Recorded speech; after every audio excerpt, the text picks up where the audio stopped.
Good evening friends, सगळ्यांना नमस्कार। आज एक थोडं वेगळं पण असावं त्यासाठी इंग्लिश व्होकॅब्युलरीच्या संदर्भात एक नवीन व्हिडिओ बनवित आहे। हा व्हिडिओ इंग्लिश व्होकॅब्युलरीचा जरी असला तरी या व्हिडिओच्या माध्यमातून आपल्याला थोडी एक जनरल माहिती मिळणार आहे आणि त्याचा अभ्यास आपण करणार आहोत। तर बघा, कंट्रीज आणि कॉन्टिनेंट्स। कंट्रीज म्हणजे देशांची नावं आणि कॉन्टिनेंट्स म्हणजे खंड।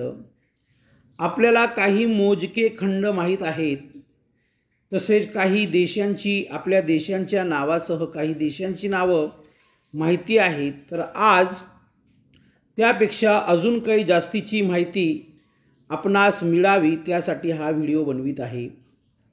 तर बघा, Afghanistan, America, Argentina, Bangladesh, Bhutan, Brazil, Egypt, England, Japan, Korea, Kuwait, Malaysia, Nepal, New Zealand, Pakistan, Singapore, Sri Lanka, Switzerland, Taiwan.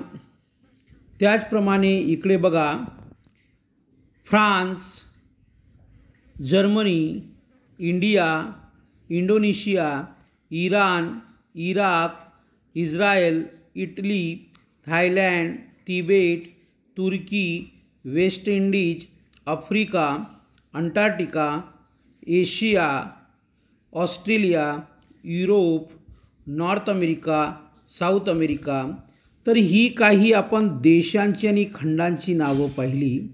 त्याचप्रमाणे बघा, आपल्या भारतामध्ये बऱ्याचशा नद्या आहेत। हे भूगोल विषयाच्या माध्यमातून आपण शिकलेलो आहोत। तर बघा, रिव्हर्स ऑफ इंडिया, भारतातील नद्या: ब्रह्मपुत्रा, गंगा, जमुना, यमुना, सतलज, नर्मदा, तापी, साबरमती, माही, गोदावरी, कृष्णा, कावेरी, सरस्वती, हुगळी किंवा हुगली इंग्लिशमध्ये बोलू शकतो आपण, तुंगभद्रा। त्याचप्रमाणे माउंटन्स अँड हिल्स, आपल्या भारतातील काही पर्वतांची आणि टेकड्यांची नावं आपण बघणार आहोत: हिमालय, अरवली, माउंट अबू, गिरनार, विंध्याचल, मैकल, काराकोरम, सातपुडा, महादेव, पतकोई, नागा, खाशी आणि सह्याद्री। तर ही काही भारतातील नद्यांची आणि पर्वतांची नावं होती। त्याच्या अगोदर आपण भारतातील काही नद्यांची नावं पाहिलेली आहेत। त्याचप्रमाणे आपल्या देशांची व खंडांची नावं पाहिलेली आहेत। तर आज मी हा एक थोडा हलकासा छोटासा व्हिडिओ बनवण्याचा प्रयत्न केलेला आहे। खरं तर आपल्याला गणिताचाच व्हिडिओ बनवायचा होता, पण आज थोडंसं तब्येत बरी नसल्यामुळे मी हा व्हिडिओ बनवलेला आहे। त्यासाठी सर्वांची माफी मागतो।